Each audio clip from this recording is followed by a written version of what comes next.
कैसे हैं आप सभी? आई होप आप सभी अच्छे होंगे, स्वस्थ होंगे और अपने बोर्ड एग्जाम 2025 की तैयारी अच्छे तरीके से कर रहे होंगे। तो आज की वीडियो बहुत ही इंटरेस्टिंग होने वाली है। आज के इस वीडियो में जो कक्षा 12 है उसमें जीव विज्ञान बायोलॉजी का जो अर्धवार्षिक परीक्षा है उसका जो पेपर है उसका पूरा सोल्यूशन मैं कॉपी पे कराऊंगा। ऐसे ही लाइक एज कॉपी रहती है आपके बोर्ड एग्जाम 2025 की जो कॉपी होगी ऐसे ही होगी, उस पर आपको कैसे सोल्यूशन करना है पेपर का ये आज की इस वीडियो में बताने वाला हूँ। वीडियो बहुत ही इंपॉर्टेंट है, देन आप करना कुछ नहीं है, इस वीडियो को लास्ट तक देख के अच्छे से समझ लेना है चीज़ों को। क्वेश्चन का जो सोल्यूशन है वो कैसे किया जाता है। बायोलॉजी जो है वो 70 नंबर में पेपर जो है आपका बनेगा, 30 नंबर का प्रैक्टिकल रहता है ना, 70 नंबर लिखित रहता है। तो उसमें से जो सोल्यूशन है सारे क्वेश्चन का वो कैसे करना है, ये कुछ इस प्रकार का पेपर है आपका अर्धवार्षिक का जो कक्षा 12 जीव विज्ञान का। इसका पूरा सोल्यूशन करना है, 3 घंटे समय दिया गया है, 3 घंटे 15 मिनट समय रहता है लेकिन इसमें 3 घंटे ही दिया गया है। आपका जो मेन एग्जाम होगा वो 3 घंटे 15 मिनट का होगा, जिसमें 15 मिनट जो है वो प्रश्न पत्र पढ़ने के लिए निर्धारित रहते हैं। इसमें भी इंस्ट्रक्शन दिए गए हैं, निर्देश दिए गए हैं कि सभी प्रश्न जो हैं अनिवार्य हैं और प्रत्येक प्रश्न के निर्धारित अंक उनके सम्मुख अंकित हैं। कुछ इस प्रकार ये प्रश्न पत्र है। इसका सोल्यूशन पूरा मैं कॉपी पे करके बताऊंगा, सारे क्वेश्चन का सोल्यूशन। देन आपको कुछ नहीं करना है, वीडियो को पूरा लास्ट तक देख के अच्छे तरीके से समझ लेना। तो सबसे पहले बहुविकल्पीय प्रश्न आपको करना होता है।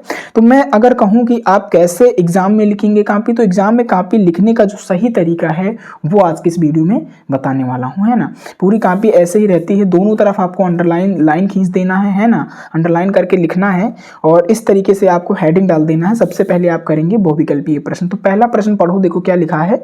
सही विकल्प चुनकर अपनी उत्तर पुस्तिका में लिखिए। और 1 नंबर के जो क्वेश्चन हैं वो बनते हैं, है ना। जो बहुविकल्पीय प्रश्न है वो 1-1 नंबर क्वेश्चन में पूछे जाते हैं मार्क्स में, है ना। तो देखो पहला है द्विनिषेचन विशेष लक्षण है किसका है। ए नंबर जंतुओं का, बी नंबर आवृत बीजी पादप का और सी नंबर अनावृत बीजी पादप का और डी नंबर शैवाल का। तो इसका आंसर यदि आपको कॉपी में लिखना है तो कैसे लिखेंगे, तो सबसे पहले आप डालेंगे बहुविकल्पीय प्रश्न, क्योंकि बहुविकल्पीय प्रश्न का आप उत्तर लिख रहे हैं। फिर उत्तर नंबर 1 का लिख रहे हैं ना, फिर उत्तर नंबर 1 के का लिख रहे हैं, आप यहाँ पे देख पा रहे होंगे का। तो इसमें जो सही ऑप्शन है वो क्या है, बी नंबर है, आवृत बीजी पादप का, है ना। जो द्विनिषेचन है वो विशेष लक्षण किसका है, आवृत बीजी पादप का। तो जो सही ऑप्शन है बी नंबर हो जाएगा। तो इसको आप यहाँ पे लिख देंगे उत्तर बी नंबर आवृत बीजी पादप का, है ना। तो इस तरीके से आपके जो 1 नंबर है वो पक्के हो जाएंगे बोर्ड एग्जाम में। इस तरीके से अगर आप लिखेंगे लाइक ऐसे ही जैसे लिखा है साफ सुथरा, है ना। ऐसे सबसे पहले किस खंड का प्रश्न उत्तर कर रहे हैं, खंड आ का बहुविकल्पीय प्रश्न का, और उत्तर नंबर कौन सा है 1 है और उसमें का नंबर का जो सही ऑप्शन है वो बी नंबर है और बी नंबर क्या है, आवृत बीजी पादप का, है ना। इस तरीके से आपको एग्जाम में लिखना है, एग्जाम की जो कॉपी है वो, है ना। चलो दूसरा क्वेश्चन में दिखाता हूं क्या है। टेस्टोस्टेरॉन हार्मोन का स्रावण होता है, खा नंबर है। ए नंबर सर्टीली कोशिका द्वारा, बी नंबर अधिवृषण द्वारा, सी नंबर जनन कोशिका द्वारा और डी नंबर लीडिंग कोशिका द्वारा। तो टेस्टोस्टेरॉन जो है हार्मोन उसका स्रावण किसके द्वारा होता है, अधिवृषण के द्वारा होता है। आपने पढ़ा होगा बायोलॉजी में, है ना। तो इसका सही आंसर क्या है, बी नंबर है। तो खा नंबर हेडिंग क्वेश्चन नंबर डाल दिया, फिर बी नंबर ऑप्शन सही है तो इसको लिख के अधिवृषण द्वारा लिख दिया, तो इसके भी आपको 1 नंबर मिल जाएंगे, है ना। तो इस तरीके से आपको पेपर का सोल्यूशन पूरा करना है। तो इस वीडियो में मैंने पूरा पेपर का सोल्यूशन करा दिया है, इसलिए वीडियो में लास्ट तक बने रहें और सारे क्वेश्चन के आंसर भी देख लेंगे। इंपॉर्टेंट क्वेश्चन है जो 2025 बोर्ड एग्जाम से रिलेटेड है। इनमें से मैं कुछ नहीं कह सकता, तो कम से कम 3 से 5 क्वेश्चन तो जरूर इस जो पेपर है इसमें से पूछे जा सकते हैं, क्योंकि मैंने देखा है ये जो पेपर बना है वो पूरा प्रीवियस ईयर बेस्ड पेपर है, पिछले साल आए हुए प्रश्न इसमें हैं। तो इसलिए मैं कह सकता हूं कि कम से कम 3 से 5 प्रश्न तो बन ही सकते हैं आपके जो आने वाला बोर्ड एग्जाम है बायोलॉजी का कक्षा 12 का 2025 का, है ना। चलो ग नंबर क्वेश्चन देखो, मंगोली जड़ता किसके कारण होती है। ए नंबर लिंग गुणसूत्र की एकल सूत्रता के द्वारा, बी नंबर 21वीं जोड़ी के अलिंग सूत्रों की एक सूत्रता के द्वारा और सी नंबर है लिंग गुणसूत्रों की एकाधि सूत्रता के द्वारा और डी नंबर है 21वीं जोड़ी के अलिंग गुणसूत्रों की एकाधि सूत्रता के द्वारा। तो इसका सही आंसर हो जाएगा डी नंबर। इसका जो सही आंसर है वो क्या है, डी नंबर है। तो मैंने यहाँ पे लिख दिया है, देखो डी नंबर गा का 21वीं जोड़ी के अलिंग गुणसूत्रों की एकाधि सूत्रता के द्वारा, है ना। तो सही ऑप्शन क्या हो जाएगा, गा का डी नंबर जो ऑप्शन है बिल्कुल करेक्ट हो जाएगा, ये वाला, है ना। तो ये हो गया। फिर घ नंबर क्वेश्चन है, किसने पुष्टि की कि डीएनए जो है ये एक आनुवांशिक पदार्थ है। ए नंबर मैथ्यू मेसेलंस व फ्रेक लिंग स्टाल ने, और बी नंबर अल्फ्रेड हर्शे व मार्थ चेज ने, और सी नंबर बीडल व टेटम ने, और डी नंबर वाटसन एवं क्रिक ने। तो जो डीएनए एक आनुवंशिक पदार्थ है उसको किसने बताया, उसको बताया बी नंबर ऑप्शन जो है वो करेक्ट है, अल्फ्रेड हर्शे व मार्थ चेज ने। तो सही आंसर क्या हो जाएगा, अल्फ्रेड हर्शे व मार्थ चेज ने। तो इस प्रकार आपने क्या कर दिया, बहुविकल्पीय प्रश्न जो खंड आ था, ये जो खंड आ था वो आपने कर दिया। अब खंड बा में आता है अति लघुत्तरीय प्रश्न, है ना, अति लघुत्तरीय प्रश्न जो एक एक नंबर में बनते हैं, सबसे छोटे वाले, है ना।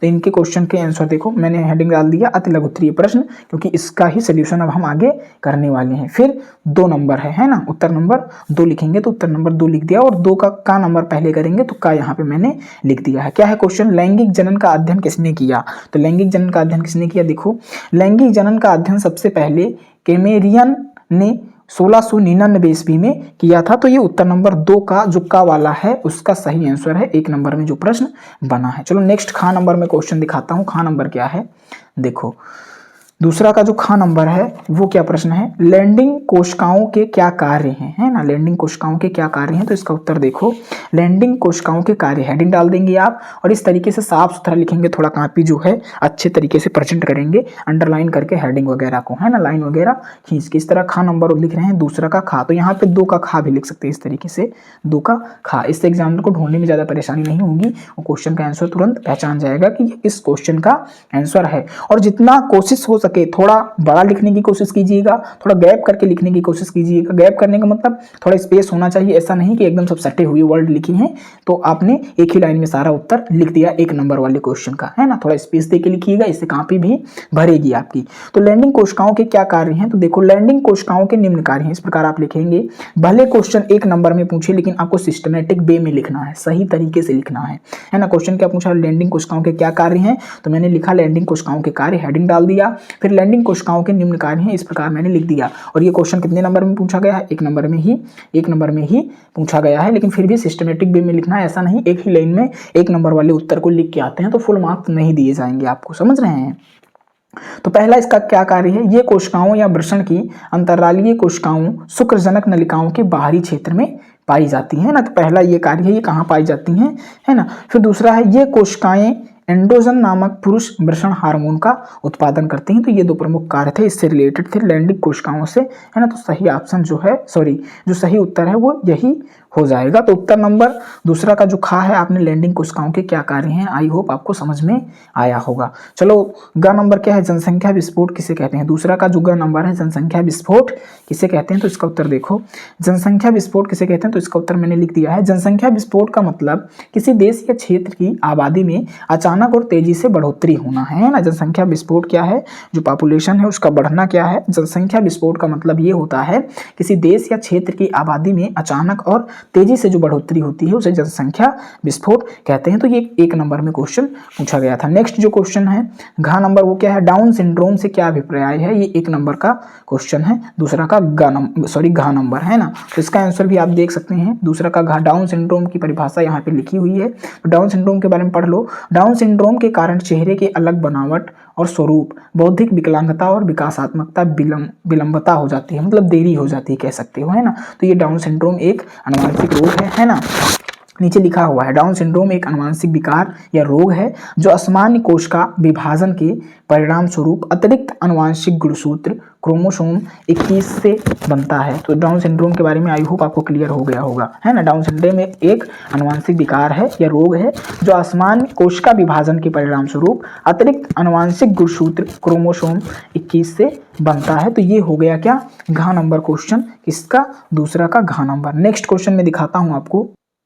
देखो नेक्स्ट क्वेश्चन है ड नंबर, डीएनए एवं आरएनए की संकरा में अंतर लिखना। मैंने बताया था आपको कि डीएनए और आरएनए में जो डिफरेंस है वो पूछ सकता है आपके एग्जाम में। तो इसका आंसर देखो, डीएनए एवं आरएनए की संकरा में अंतर, इस तरीके से हेडिंग डाल देंगे स्पष्ट रूप से। एक तरफ लिखेंगे डीएनए और एक तरफ लिखेंगे आरएनए।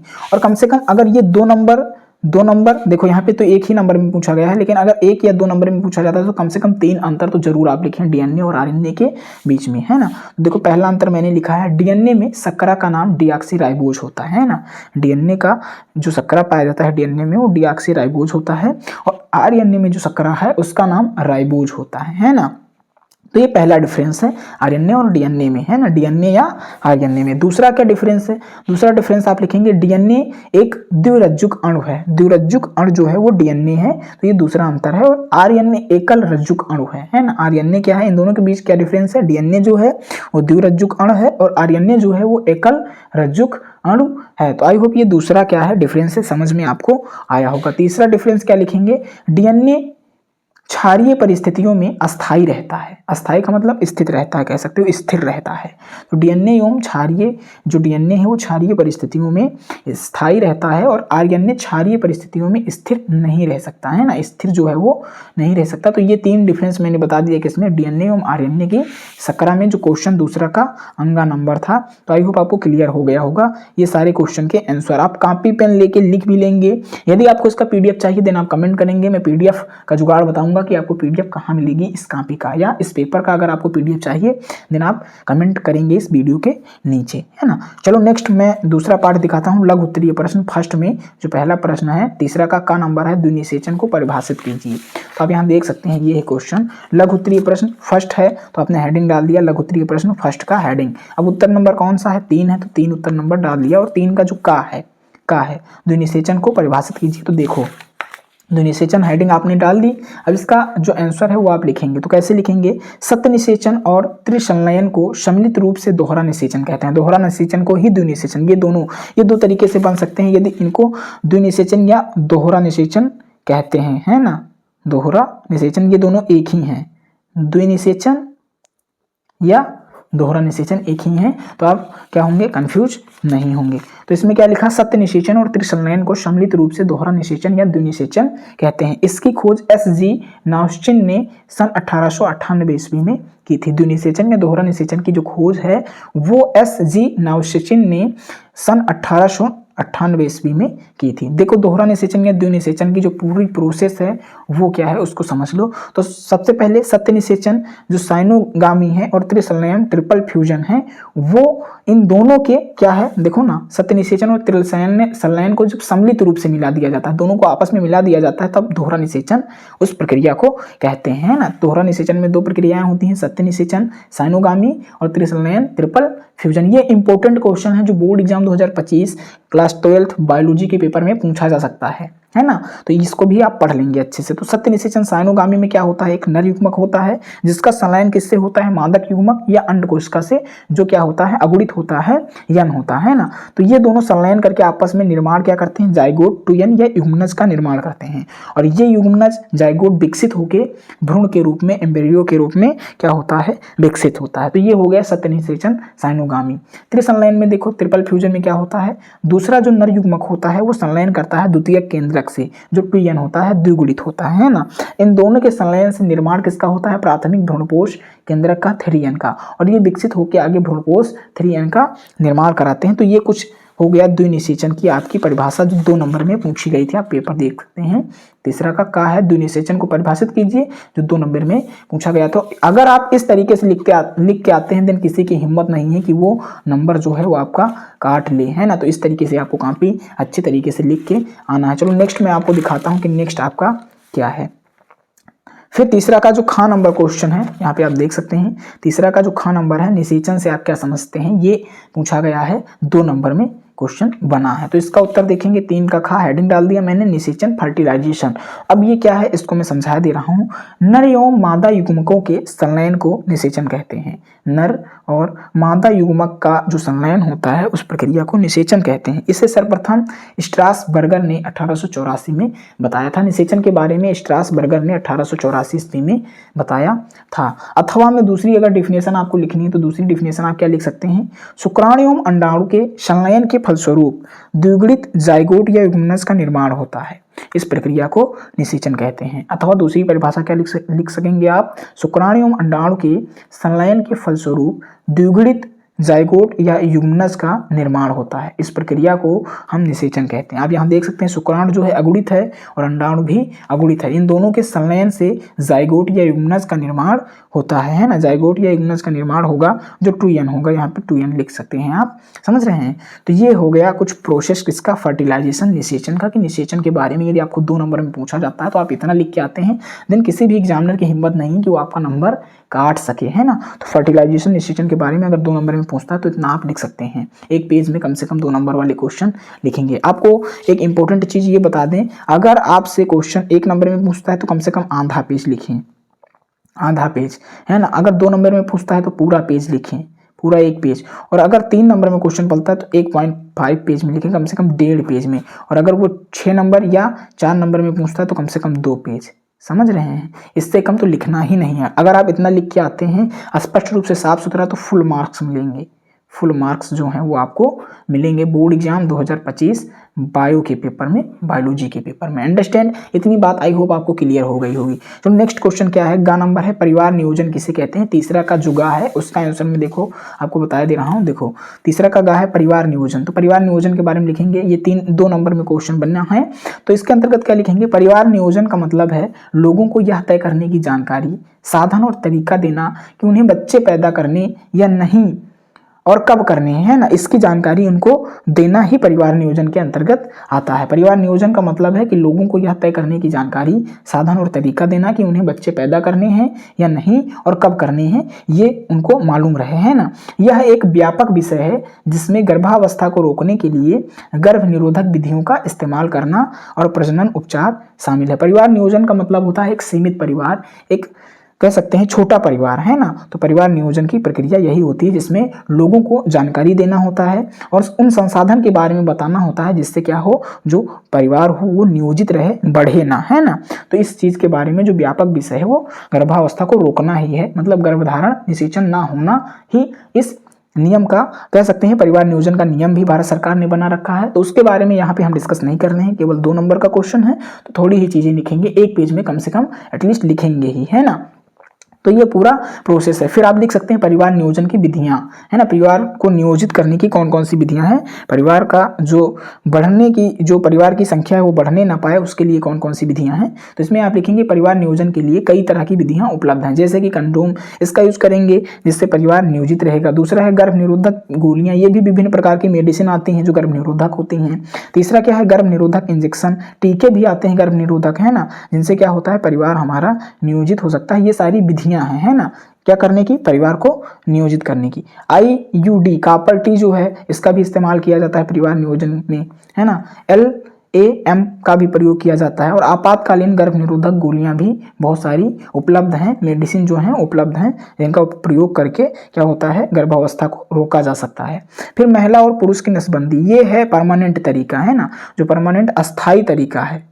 अस्थाई तरीका जो है वो क्या है, महिला और पुरुष की नसबंदी कराना, है ना। इससे परिवार नियोजित रहेगा, गर्भावस्था होगा ही नहीं। तो ये पूरा क्वेश्चन था जो परिवार नियोजन किसे कहते हैं उसके बारे में। तो मैंने 2 टॉपिक इसमें बताए, परिवार नियोजन क्या है और दूसरा परिवार नियोजन की विधियां कौन कौन सी हैं, कैसे हम नियोजित कर सकते हैं। फिर घ नंबर प्रश्न है, निम्नलिखित पर संक्षिप्त टिप्पणी लिखिए। तो जो घ नंबर प्रश्न है उसका आंसर आपको दिखाई दे रहा हूँ, मेंडल का योगदान, है ना। तो पहला जो है मेंडल का योगदान, फर्स्ट टॉपिक है, निम्नलिखित पे टिप्पणी लिखना है जिसमें से। तो ये तीसरा का घ नंबर ही क्वेश्चन है, जिसमें आप देख सकते हैं पहला है मेंडल का योगदान। तो आप मेंडल का क्या योगदान है आप लिख देंगे।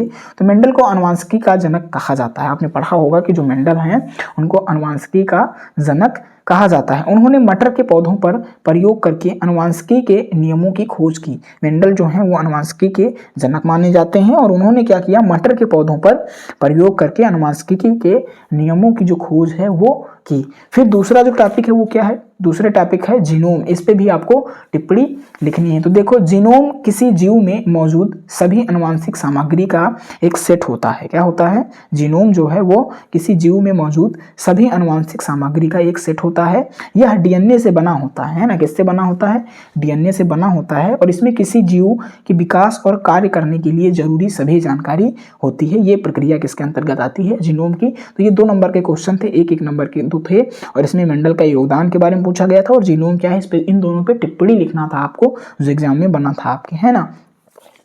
तो आई होप ये इतना समझ में आया। और अंगा नंबर क्वेश्चन है डीएनए फिंगरप्रिंट पर टिप्पणी लिखिए। 2 नंबर में ये भी बना है, तो इसका आंसर देखो यहाँ पे मैंने लिख दिया है डीएनए फिंगरप्रिंट, तीसरा का अंगा नंबर, हेडिंग डाल दिया डीएनए फिंगरप्रिंट। इसके अंतर्गत मैंने परिभाषा लिखी है, डीएनए फिंगरप्रिंट एक तकनीकी है जिसके जरिए किसी व्यक्ति की पहचान की जा सकती है। डीएनए जो फिंगरप्रिंट है वो एक प्रकार की बायोटेक्नोलॉजी है, तकनीकी है कह सकते हैं, जिसके जरिए क्या किया जा सकता है, किसी व्यक्ति की जो पहचान है वो की जा सकती है। दूसरा क्या है, यह एक प्रयोगशाला विधि है जिसका इस्तेमाल आपराधिक जांच में भी किया जाता है ना। कई प्रकार के ऐसे मामले होते हैं जिसमें किसी अपराधी का पता लगाना है तो उसमें भी डीएनए फिंगरप्रिंट का प्रयोग किया जाता है ना। ये बायोटेक्नोलॉजी के बेस्ड पर आधारित है ना। नेक्स्ट पॉइंट क्या लिखेंगे आप, डीएनए फिंगरप्रिंट में किसी व्यक्ति के जैविक अंशों जैसे कि रक्त, बाल, लार, वीर या त्वचा, हड्डी से उसका डीएनए निकाला जाता है, तो ये प्रोसेस होता है डीएनए फिंगरप्रिंट में।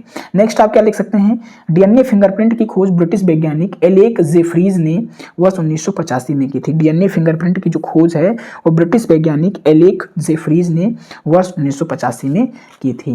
तो ये हो गया, आई होप आपको इनके आंसर आपको समझ में आए होंगे। चलो नेक्स्ट है लघुत्तरीय प्रश्न सेकंड।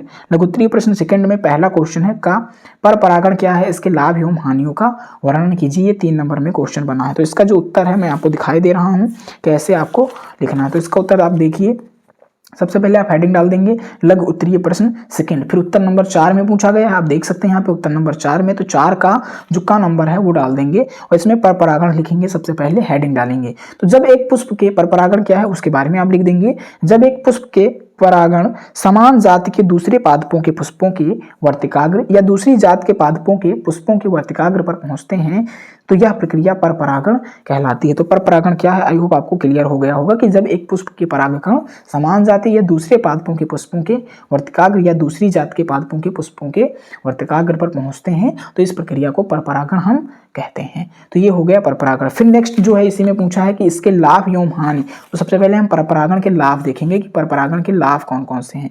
तो इसके अंतर्गत लिखेंगे पर परागण से निम्न लाभ हैं। पहला क्या है, पर परागण से बनने वाले फल बड़े व स्वादिष्ट होते हैं ना। पर परागण से बनने वाले जो फल होते हैं वो बड़े और स्वादिष्ट होते हैं तथा इनमें बीजों की संख्या अधिक होती है ना। फिर दूसरा लाभ क्या है, पर परागण से उत्पन्न होने वाले बीज भी बड़े स्वस्थ एवं अच्छी नस्ल वाले होते हैं। तो ये पर परागण के लाभ हो गए 2। नेक्स्ट लाभ में दिखाता हूँ। नेक्स्ट लाभ में आप क्या लिखेंगे, देखो पर परागण से रोग अवरोधक जातियां तैयार की जा सकती हैं, तो ये भी लाभ है। फिर पर परागण से हानियां कौन सी हैं तो वो आप पढ़ लेंगे। देखो पर परागण से निम्न हानियां। इसी तरीके से आपको बोर्ड एग्जाम 2025 बायो के पेपर में कॉपी लिखनी है। बायोलॉजी जो है वो पेपर जो है उसमें आप अच्छे तरीके से इसी वे में अगर आप कॉपी लिखते हैं देन मैं गारंटी लेता हूँ कोई भी आपको अच्छे नंबर लाने से रोक नहीं सकता। यदि आप इसी प्रकार इसी तरीके से अच्छी तरीके से हेडिंग वाला डाल के और अंडरलाइन करके लाइन वगैरह खींच के लिखते हैं देन आपको नंबर अच्छे मिलेंगे। थोड़ा साफ लिखिएगा, राइटिंग गद्दी नहीं होनी चाहिए ताकि एग्जामिनर अच्छे तरीके से पढ़ सके, है ना। तो हानियों में क्या लिखेंगे, पर परागण से निम्न हानियां हैं। पहली, पर परागण की क्रिया में बाहरी साधनों जैसे वायु की आवश्यकता होगी, जंतु, जल आदि पर निर्भर होना पड़ता है पर परागण के लिए, जिससे ये अनिश्चित हो जाता है। मतलब इसमें लंबा समय लग सकता है, प्रोसेस लग सकता है और ये असंभव भी हो सकता है, कह सकते हो अनिश्चित रहता है। कोई निश्चित नहीं है कि ये पर परागण मतलब ये क्या होगा, फर्टिलाइजेशन या परागण हो भी जाएगा कि नहीं, है ना।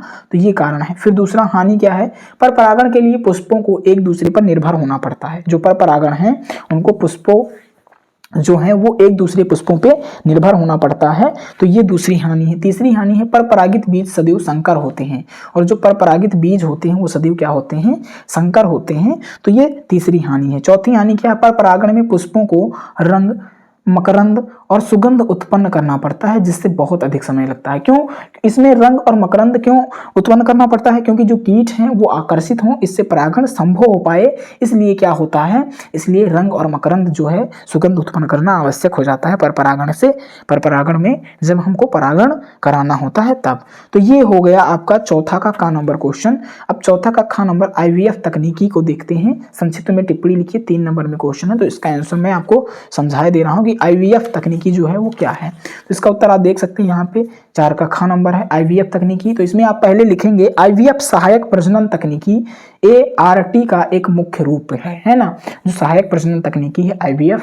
इससे क्या होता है, ये एक प्रकार की टेक्नोलॉजी बेस्ड क्या है, चिकित्सा है, जिसके माध्यम से कोई भी गर्भ को धारण कर सकता है, मतलब कोई भी महिला गर्भ को धारण कर सकती है, वो मां बन सकती है ना। तो IVF की सहायता से जो प्रजनन तकनीकी है वो ART का एक रूप है। और आगे इसमें क्या लिखेंगे, इसका मतलब है कि एक महिला को गर्भवती होने में मदद करने के लिए विशेष चिकित्सा तकनीकों का उपयोग किया जाता है ना। ART का जो मेन फंक्शन है वो क्या है, इसमें किसी महिला को गर्भवती होने में मदद करने के लिए किसी विशेष चिकित्सा की तकनीकों का प्रयोग करके हम उसको गर्भवती कर सकते हैं ना। तो ये प्रोसेस है IVF तकनीकी का। फिर आगे आप क्या लिखेंगे, IVF निषेचन की एक कृत्रिम प्रक्रिया है, कृत्रिम है, आर्टिफिशियल है ये, है ना, ये कोई प्राकृतिक प्रक्रिया नहीं है IVF, है ना। IVF जो है वो एक निषेचन की कृत्रिम प्रक्रिया है जो किसी डॉक्टर के द्वारा या चिकित्सक के द्वारा कराई जाती है, जिसमें किसी महिला के अंडाशय से अंडे निकालकर जो महिला है उसके अंडाशय से जो ओवरी है अंडों को निकाल के उसका संपर्क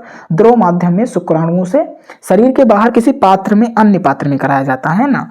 कृत्रिम रूप से बाहर किसी ऐसे प्लेस पे कराया जाता है, ऐसे स्थान पे कराया जाता है जहाँ पे वो पॉसिबल हो, उन दोनों को मिला के किसी पात्र में कराया जाता है। तो ये दूसरी इसमें आगे का फंक्शन है।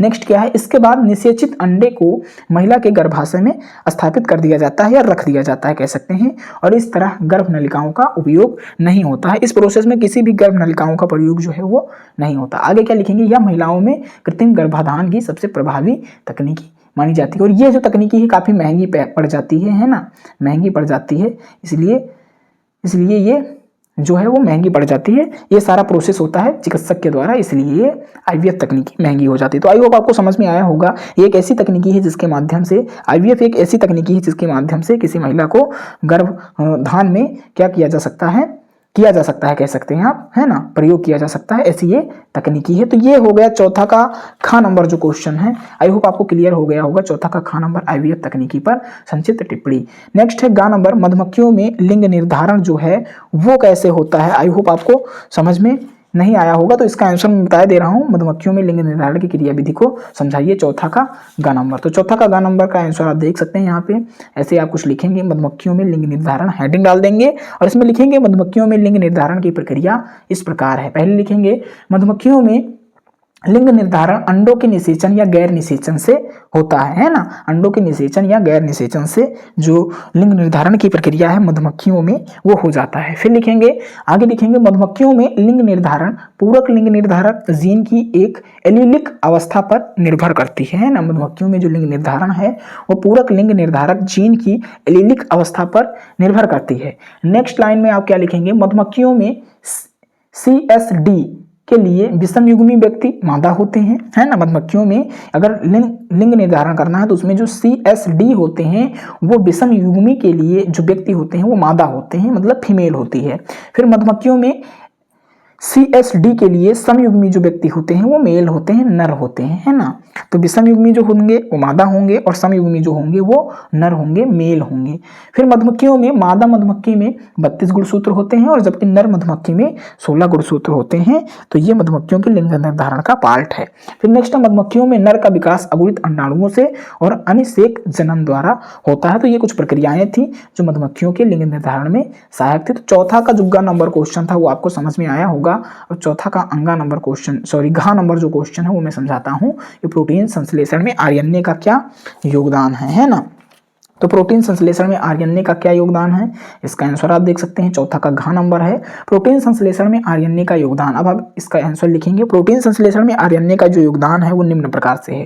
पहला है मैसेंजर RNA DNA में एक एनकोडेड जानकारी को राइबोसोम तक पहुंचाता है ना। मैसेंजर जो RNA है वो DNA में एनकोडेड जानकारी को राइबोसोम तक पहुंचाता है। और हर tRNA अणु एक खास अमीनो एसिड के लिए होता है, और जो tRNA अणु है वो एक खास अमीनो एसिड के लिए होता है। नेक्स्ट लाइन में क्या लिखेंगे, राइबोसोमल RNA राइबोसोम के निर्माण में भाग लेता है। और राइबोसोम में 2 सब यूनिट होते हैं। सब यूनिट का मतलब कह सकते हैं कि उसके जो सब यूनिट होते हैं, जैसे RNA हो गया, RNA हो गया, mRNA हो गया, है ना। तो ये जो है सब यूनिट हैं जिनमें हर एक में RNA और कई तरह के प्रोटीन जो है वो पाए जाते हैं। तो ये इस प्रोसेस में लिखेंगे प्रोटीन के संश्लेषण में जो आरएनए का योगदान है वो यही है। फिर आरएनए, एमआरएनए और टीआरएनए अणु राइबोसोम में प्रोटीन के संश्लेषण को आसान बनाने के लिए परस्पर क्रिया करते हैं। तो ये पूरा प्रोसेस हो गया रोल ऑफ क्या आरएनए किसमें, प्रोटीन संश्लेषण में, है ना। प्रोटीन संश्लेषण में जो आरएनए का योगदान है या भूमिका है या रोल है वो क्या है, ये आपको बताना था इस क्वेश्चन में। तो आई होप आपको क्लियर हो गया होगा ये आंसर। ये सारे क्वेश्चन तैयार कर लीजिएगा, मोस्ट ऑफ इंपॉर्टेंट है। इनमें से क्वेश्चन मैंने बताया ना कि 3 से 5 के बीच में जो क्वेश्चन है, कम से कम 3 या 4 क्वेश्चन जरूर इस परीक्षा इस पेपर से आ सकते हैं आपके मेन वाले पेपर में, जो यूपी बोर्ड 2025 बोर्ड का होने वाला है। नेक्स्ट क्वेश्चन क्या है, अंगा नंबर है चौथा का, मेंडल के पृथक्करण के नियम को समझाइए। मेंडल के जो पृथक्करण के नियम है उसको आपको समझाना है। तो इसका आंसर मैं आपको समझाए दे रहा हूं। देखो चौथा का अंगा नंबर है मेंडल के पृथक्करण का नियम। कुछ इसी प्रकार की कापियां होंगी, बस थोड़ी लंबी चौड़ी होंगी, यहाँ पे छोटी हैं, लेकिन ऐसे ही लाइन होंगी, ऐसी बाकायदा सारी चीजें होंगी, ऐसा ही आपको लिखना है और इससे कुछ डिफरेंस होने वाला नहीं है। पेपर भी ऐसा ही बनेगा, आसान पेपर आता है। बस मुद्दा ये है कि आपको लिखने का तरीका मालूम है तो आप अच्छा स्कोर कर सकते हैं, है ना।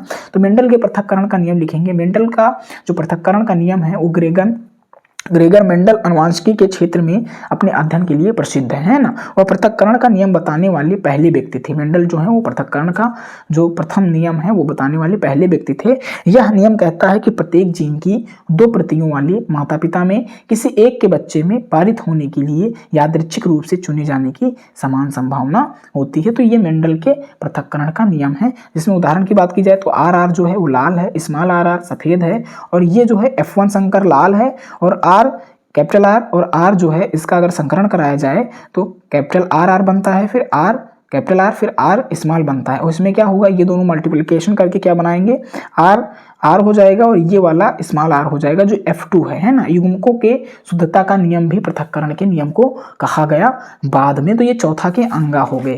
नेक्स्ट देखो ये 5वां वाला पोर्शन जो है वो सेकंड पार्ट की जो वीडियो आएगी उसमें मैं बताऊंगा, लेकिन ये जो क्वेश्चन है वो मैं बता दे रहा हूँ, आप कर सकते हैं। अगर आप नहीं कर सकते देन आप इस वीडियो के नीचे आके कमेंट करेंगे, मैं नेक्स्ट पार्ट में जो बाकी बचे हुए प्रश्न है उनका सोल्यूशन लेके आऊंगा। ये पूरी वीडियो थी इस बेस्ड पे आधारित थी कि आप कैसे जो बोर्ड एग्जाम का पेपर देने वाले हैं उसमें कैसे आप कॉपी को प्रेजेंट करेंगे एग्जामिनर के सामने, कैसे आप लिखेंगे अच्छे तरीके से, ये मैंने बता दिया। तो 5वां क्वेश्चन है, 5वां का जो कहा है अंकुरित परागण का एक नामांकित चित्र बनाइए, जो 3 नंबर में क्वेश्चन बना है, इसको आप पढ़ सकते हैं। फिर खा नंबर है मेंडल द्वारा प्रतिपादित प्रभाविता के नियम का विवेचना कीजिए, ये 3 नंबर में क्वेश्चन बनेगा। फिर गा नंबर है डीएनए के अर्ध संरक्षी प्रतिकृतियन पर टिप्पणी लिखना है आपको, ये तीसरा क्वेश्चन है, गा नंबर 3 नंबर में बनेगा। फिर घ नंबर है बीज पत्राधार एवं बीज प्रोपारिक के नियम पर अंतर लिखिए, है ना, अंतर लिखना इन दोनों के बीच में। फिर अंगा नंबर है सेंट्रल डोगमा पर संक्षिप्त टिप्पणी लिखना है। तो ये टोटल 5 क्वेश्चन थे, 5 पार्ट थे, 3-3 नंबर के, है ना। तो ये जो था वो 5वां नंबर क्वेश्चन था। नेक्स्ट विस्तृत उत्तरीय जो प्रश्न है वो आएंगे, जो सबसे लॉन्ग वाले क्वेश्चन है विस्तृत उत्तरीय है। तो पहला 6 नंबर क्वेश्चन है पीढ़ी एकांतरण से आप क्या समझते हैं, केवल नामांकित चित्रों द्वारा आवृतबीजी पौधों में पीढ़ी एकांतरण को प्रदर्शित करिए। इसमें खास बात यह है कि अथवा में क्वेश्चन दिए रहेंगे और ये 7 नंबर में क्वेश्चन या 6 नंबर में क्वेश्चन बनेंगे जो विस्तृत उत्तरीय प्रश्न होते हैं। तो जनन स्वास्थ्य के महत्व को समझाइए, अथवा में 2 प्रश्न दिए गए हैं। तो ये सारे इंपॉर्टेंट क्वेश्चन है और बहुत ही आसान है कह सकते हो, है ना। इनको बस केवल लिखना है अच्छे तरीके से। यदि आप थोड़ी भी क्लू जानकारी जानते हैं देन लिखने का तरीका यदि आपको पता है देन आप छा पाएंगे अपने बोर्ड एग्जाम में, है ना। तो ये 6ठा क्वेश्चन हो गया। 7वां क्वेश्चन जनसंख्या विस्फोट एवं निवारण पर निबंध लिखिए। भाई जनसंख्या विस्फोट किस कारण से हो जाता है, इसके क्या हानियां होंगी, है ना, और इस पर इसके निवारण को कैसे किया जा सकता है, इससे क्या क्या और अन्य प्रकार की समस्याएं कौन कौन सी उत्पन्न हो रही हैं। तो ये जो पूरा प्रोसेस है वो 7 नंबर में निबंध पूछा जा रहा है जनसंख्या विस्फोट पर। अथवा अगर बात की जाए तो अथवा वाला जो क्वेश्चन है वो है मानव में पाए जाने वाले किन्हीं 3 क्रोमोसोमीय विकारों सिंड्रोम पर टिप्पणी लिखिए। सिंड्रोम का मतलब जो विकार का मतलब रोग, जो क्रोमोसोम से होने वाले रोग हैं उन पर टिप्पणी आपको लिखना है, लेकिन 3 तो इससे अच्छा पहला वाला ही कर सकते हैं आप, आसान है, जनसंख्या विस्फोट एवं निवारण पर निबंध। फिर 8 नंबर क्वेश्चन है डीएनए एक अनुवांशिक पदार्थ है, इसे सिद्ध करने के लिए हर्षे व चिस के द्वारा किए गए प्रयोग का वर्णन कीजिए। आपने पढ़ा, अभी देखो यहाँ पे जो क्वेश्चन बना, यहाँ पे जो दूसरा क्वेश्चन बना था आपका ये वाला कि किसने पुष्टि की कि डीएनए एक अनुवांशिक पदार्थ है, ऑप्शन दिए गए थे अल्फ्रेड हर्षे व मार्थ चिज ने।